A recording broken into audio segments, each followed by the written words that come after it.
नमस्कार, उत्तराखंड समाचार में आपका स्वागत है। मैं व्याख्या चंदोला। सबसे पहले मुख्य समाचार। अहमदाबाद पहुंचकर प्रधानमंत्री नरेंद्र मोदी ने किया विमान हादसे के दुर्घटना स्थल का दौरा। सिविल अस्पताल में जाना घायलों का हाल, मृतकों के परिजनों के प्रति प्रकट की संवेदनाएं।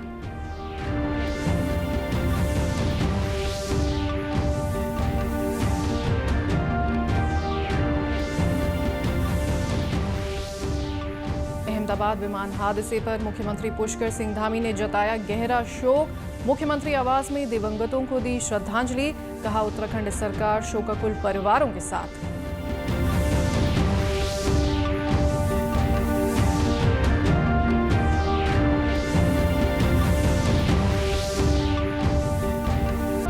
और मुख्यमंत्री की अध्यक्षता में वन्यजीव बोर्ड की बैठक में लिए गए अहम फैसले। इकोलॉजी और इकोनॉमी के लिए बनेगी 10 साल की कार्य योजना।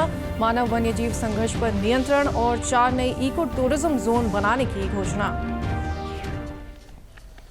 अब समाचार विस्तार से।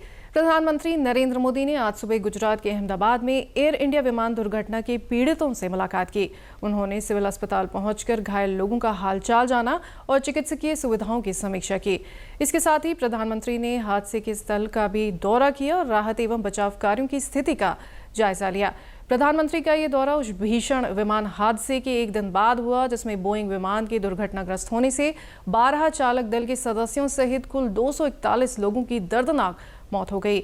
इस हादसे में विमान में सवार लोगों समेत अब तक कुछ 266 लोगों की मौत हो चुकी है। विमान ने कल अहमदाबाद हवाई अड्डे से लंदन गैटविक के लिए उड़ान भरी थी, लेकिन उड़ान भरने के तुरंत बाद ये बीजे मेडिकल कॉलेज के पास एक घनी आबादी वाले आवासीय क्षेत्र में गिर गया। हादसे के बाद मौके पर बचाव अभियान चलाने के लिए कई सुरक्षा एजेंसियों को तैनात किया गया। इस भीषण दुर्घटना में एकमात्र जीवित बचे व्यक्ति की पहचान भारतीय मूल के एक ब्रिटिश नागरिक के रूप में हुई है, जिनका इलाज स्थानीय अस्पताल में जारी है। प्रधानमंत्री मोदी ने इस त्रासदी पर गहरा शोक व्यक्त किया और मृतकों के परिजनों के प्रति अपनी संवेदनाएं प्रकट की। मुख्यमंत्री पुष्कर सिंह धामी ने मुख्यमंत्री आवास में उच्च अधिकारियों के साथ बैठक के दौरान गुजरात के अहमदाबाद में हुए विमान हादसे पर गहरा शोक व्यक्त किया। उन्होंने इस दुखद घटना में जान गंवाने वालों को श्रद्धांजलि अर्पित की और बैठक के दौरान 2 मिनट का मौन रखकर दिवंगत आत्माओं की शांति के लिए प्रार्थना की। मुख्यमंत्री धामी ने कहा कि यह हादसा न केवल देश बल्कि पूरे विश्व के लिए अत्यंत दुखद और पीड़ादायक है। उन्होंने शोक संतप्त परिजनों के प्रति अपनी गहरी संवेदनाएं व्यक्त करते हुए कहा कि इस कठिन समय में उत्तराखंड सरकार मृतकों के परिवारों के साथ खड़ी है। मुख्यमंत्री पुष्कर सिंह धामी की अध्यक्षता में सचिवालय में आयोजित हुई वन्यजीव बोर्ड की 21वीं बैठक में कई बड़े फैसले लिए गए। मुख्यमंत्री ने अधिकारियों को निर्देश दिए कि वन संरक्षण के साथ साथ वन संपदाओं को आम जनमानस की आजीविका से जोड़ा जाए। उन्होंने कहा कि इकोलॉजी और इकोनॉमी में संतुलन बनाते हुए आने वाले 10 वर्षों के लिए विस्तृत कार्य योजना बनाई जाए। हल्द्वानी में जू एंड सफारी के निर्माण को तेज करने, 84 कुटिया के जीर्णोद्धार और वन विश्राम गृहों को पर्यटक अनुकूल बनाने पर भी मुख्यमंत्री ने विशेष जोर दिया। मानव वन्यजीव संघर्ष की घटनाओं को कम करने और पीड़ित परिवारों को त्वरित मुआवजा देने के लिए डिजिटल ट्रैकिंग सिस्टम लागू किया जाएगा। वर्ष 2024-25 में अब तक 19 करोड़ 55 लाख रुपए का मुआवजा दिया जा चुका है। बैठक में 4 नए इको टूरिज्म जोन की घोषणा की गई। साथ ही रुद्रनाथ यात्रा मार्ग को EDC के माध्यम से संचालित करने और मिनी ट्रांजिट ट्रीटमेंट सेंटर स्थापित करने की मंजूरी दी गई। वन मंत्री सुबोध उनियाल ने भी कहा कि उत्तराखंड जैव विविधता से भरपूर राज्य है और वन संपदाओं को आजीविका से जोड़ना राज्य के विकास के लिए जरूरी है। मुख्यमंत्री पुष्कर सिंह धामी ने मुख्यमंत्री आवास में आयोजित एक कार्यक्रम में गुप्तकाशी और ज्योतिर्मठ में एक्सिस बैंक की नई शाखाओं का वर्चुअल शुभारंभ किया। इस अवसर पर उन्होंने कहा कि इन शाखाओं के खुलने से सीमांत क्षेत्रों में आधुनिक बैंकिंग सुविधाओं का विस्तार होगा, जिससे न केवल स्थानीय नागरिकों को बल्कि 4 धाम यात्रा पर आने वाले श्रद्धालुओं को भी अत्यधिक लाभ मिलेगा। मुख्यमंत्री ने कहा कि राज्य सरकार वित्तीय समावेशन को प्राथमिकता देते हुए प्रदेश के सभी क्षेत्रों में बैंकिंग ढांचे को मजबूत करने की दिशा में कार्य कर रही है। उन्होंने कहा कि गुप्तकाशी और ज्योतिर्मठ जैसे धार्मिक एवं रणनीतिक दृष्टि से महत्वपूर्ण क्षेत्रों में बैंकिंग सुविधाएं विकसित करना विकास को गति देने की दिशा में एक बड़ा कदम है। मुख्यमंत्री ने ये भी जानकारी दी कि ज्योतिर्मठ में केंद्र सरकार के सहयोग से 1700 करोड़ रुपए की लागत से पुनर्वास योजना तेजी से चल रही है। मुख्यमंत्री ने कहा कि राज्य सरकार वित्तीय समावेशन को सशक्त करने के लिए कार्य कर रही है। वित्तीय अनुशासन बनाने में देवभूमि उत्तराखंड दूसरे स्थान पर आया है। नीति आयोग द्वारा जारी सतत विकास लक्ष्यों की सूची में हमारे प्रदेश का प्रथम स्थान आया है। राज्य सरकार का प्रयास है कि बैंकिंग, वित्तीय सेवाएं और बीमा जैसी सेवाएं हर नागरिक तक पहुंचे। राज्य सरकार e governance, mobile app, digital सेवाओं को गांव-गांव तक पहुंचा रही है, जिससे लोगों का जीवन आसान हो रहा है। कैंचीधाम में 15 जून को आयोजित होने वाले स्थापना दिवस मेले की तैयारियों के तहत अपर पुलिस महानिदेशक अपराध एवं कानून व्यवस्था वी मुरुगेशन ने मेला क्षेत्र का निरीक्षण किया। इस दौरान उन्होंने सुरक्षा व्यवस्था, भीड़ नियंत्रण, यातायात प्रबंधन, निगरानी तंत्र और श्रद्धालुओं की सुविधाओं की समीक्षा की।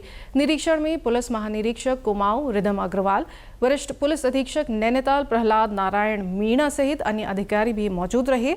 उन्होंने मंदिर परिसर, प्रमुख मार्गों, पार्किंग स्थलों और भीड़भाड़ वाले क्षेत्रों का जायजा लिया। निरीक्षण के बाद भवाली स्थित सरदार पटेल भवन में समीक्षा बैठक आयोजित हुई, जहां नैनीताल पुलिस ने अब तक की गई तैयारियों की जानकारी दी। अपर पुलिस महानिदेशक अपराध एवं कानून व्यवस्था ने श्रद्धालुओं की सुरक्षा को प्राथमिकता देने, मंदिर समिति और आयोजकों के साथ समन्वय सुनिश्चित करने और वॉलंटियर्स की तैनाती के निर्देश दिए।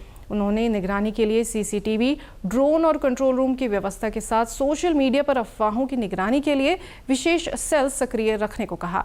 यातायात प्रबंधन के लिए रूट डाइवर्जन प्लान, शटल सेवा और पार्किंग व्यवस्था को सुदृढ़ बनाने पर जोर दिया। श्रद्धालुओं की सुविधा हेतु प्रवेश निकासी मार्गों को अलग चिन्हित करने, सूचना बोर्ड लगाने और दर्शनार्थियों की संख्या के अनुसार प्रवेश देने जैसे उपाय सुझाए गए। मेला सुरक्षा के लिए 3 कंपनियों, पीएसी और 800 से अधिक पुलिस बल की तैनाती प्रस्तावित है। तो इस साल जो पिछले साल में जो भी सुरक्षा व्यवस्था अरेंज कराई गई, उससे और भी ज़्यादा दृढ़ व्यवस्था कराने के लिए हमने निर्देश कर लिए हैं। इनका जो भी रिक्वायर्ड पुलिस फोर्स है, पीएसी है, पीआरडी होमगार्ड है, सब को उपलब्ध कराया जाएगा, एडिशनल एसपी और सीओस भी। और हमारी फोकस 3 तरीके के रहेगा। एक तो ट्रैफिक व्यवस्था, पार्किंग और क्राउड मूवमेंट, स्टैम्पेड ना हो, और सुरक्षा व्यवस्था, कहीं पे ऐसा घटना ना हो। ये तीनों एंगल पे हमने आज पूरा ऑफिसर्स के साथ ब्रीफ कर लिए हैं और एक रिव्यू भी हो गया है। कल इन्होंने ब्रीफ करेगा अपना डाउन द लाइन फोर्सेस का, तो सुरक्षा व्यवस्था पूरा पक्का रहेगा। बागेश्वर में भारतीय मानक ब्यूरो यानी BIS ने ज्वेलर्स के लिए एक विशेष जागरूकता कार्यक्रम आयोजित किया, जिसमें स्वर्ण आभूषणों की शुद्धता और हॉलमार्किंग से जुड़ी अहम जानकारियां साझा की गई। कार्यक्रम का उद्घाटन विधायक सुरेश गढ़िया और नगरपालिका अध्यक्ष सुरेश खेतवाल ने संयुक्त रूप से दीप प्रज्वलित कर किया। उन्होंने हॉलमार्किंग को उपभोक्ता अधिकारों की रक्षा का अहम साधन बताया। कार्यक्रम का नेतृत्व BIS देहरादून शाखा के निदेशक सौरभ तिवारी ने किया। उन्होंने बताया कि आभूषण खरीदते समय HUID नंबर, कैरेट और BIS लोगो की जांच बेहद जरूरी है, ताकि गुणवत्ता और शुद्धता सुनिश्चित की जा सके। गोल्ड का हॉलमार्किंग का जो मानक है, उसको एक हमने कोड दिया है, IS मतलब इंडियन स्टैंडर्ड 1417 1417। आप सब लोग इस दस्तावेज को, जो कि गजट नोटिफाई होता है, भारतीय मानक ब्यूरो जो भी मानक बनाता है वो गजट नोटिफाई होते हैं, वो आप हमारी वेबसाइट bis.gov.in, और अगर आप गूगल, आजकल तो इंटरनेट सभी लोग यूज करते हैं, गूगल में भी IS 1417 डालेंगे तो वो लिंक दिख जाएगा आपको, जहाँ पर वो मानक होगा।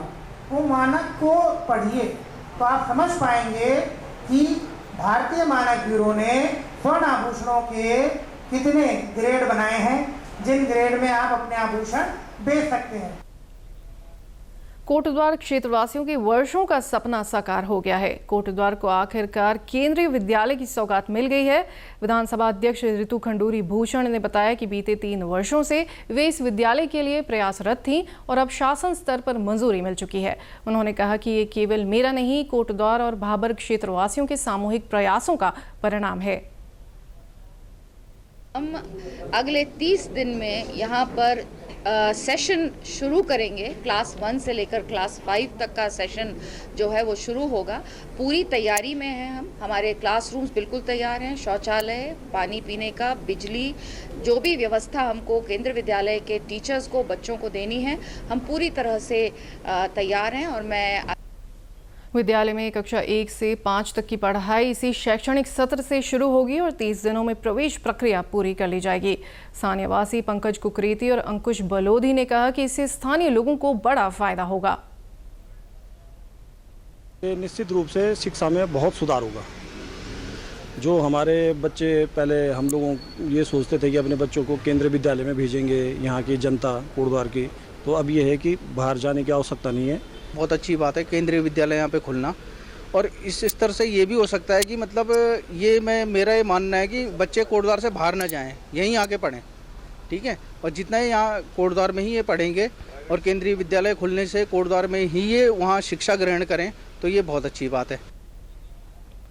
इसी के साथ अभी तक के समाचार समाप्त हुए। दूरदर्शन समाचारों से जुड़े रहें। मिलते हैं फिर शाम 5 बजे के बुलेटिन में। नमस्कार।